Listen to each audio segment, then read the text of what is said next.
Hola, soy José Garay, entrenador del Club de Atletismo Cárnica Serrano y el responsable de los planes de entrenamiento de Maratón Valencia Trinidad Alfonso. Dentro de pocos meses, concretamente el 3 de diciembre, daremos el pistoletazo de salida a nuestra maratón soñada, al gran objetivo de nuestra temporada.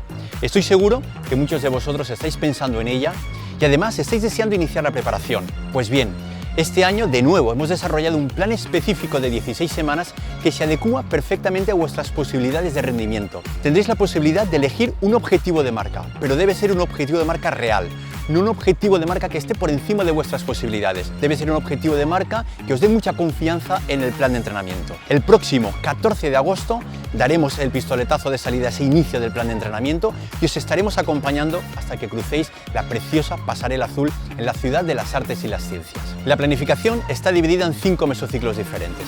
5 periodos donde cada uno de ellos tiene una serie de semanas establecidas y dentro de esas semanas trabajaremos los objetivos de entrenamiento concretos. Es fundamental que seamos capaces de dar continuidad a esas 16 semanas porque es lo que nos va a garantizar llegar con éxito al 3 de diciembre. Estad atentos porque al inicio de cada mesociclo vais a recibir un vídeo con toda la explicación informativa y con todo el contenido de lo que tenemos que realizar. Una vez hayáis realizado vuestra inscripción, vais a recibir los domingos por la tarde, a través de vuestro correo electrónico, esa estructura semanal de entrenamiento, en la que os vamos a especificar concretamente en cada sesión qué es lo que tenéis que hacer. Pero no solamente enviaremos un plan de trabajo, enviaremos muchísimo más valor adicional, como por ejemplo, vídeos donde os explicaremos a realizar ejercicios de circuitos de fuerza muscular, de tonificación, de flexibilidad, de core. Va a ser muy importante que este año trabajemos muy bien nuestra parte estructural, nuestra parte mecánica. Debemos no lesionarnos en estas 16 semanas.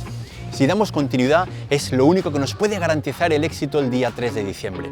Pero además, mandaremos información del mejor material deportivo, las mejores zapatillas de entrenamiento, las mejores zapatillas para competir y, por supuesto, la mejor equipación para entrenar con la mayor comodidad.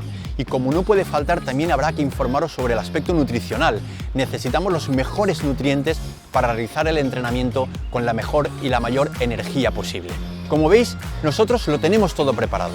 Tenemos los planes de entrenamiento realizados, pero además tenemos la ilusión y tenemos las ganas. Estamos convencidos que hemos diseñado el mejor plan de entrenamiento para cada uno de vosotros. Os vamos a acompañar, vamos a estar a vuestro lado. Si surge cualquier dificultad, os vamos a ayudar a superarlas. Ahora ya es el momento en el que todos nos conectemos con Maratón Valencia. Estoy convencido que el día 3 de diciembre estaremos todos en esa línea de llegada. Desde aquí quiero agradeceros la confianza que habéis depositado en el plan. Os mando muchísimo ánimo y mucha fuerza. Un saludo y nos vemos en el siguiente vídeo.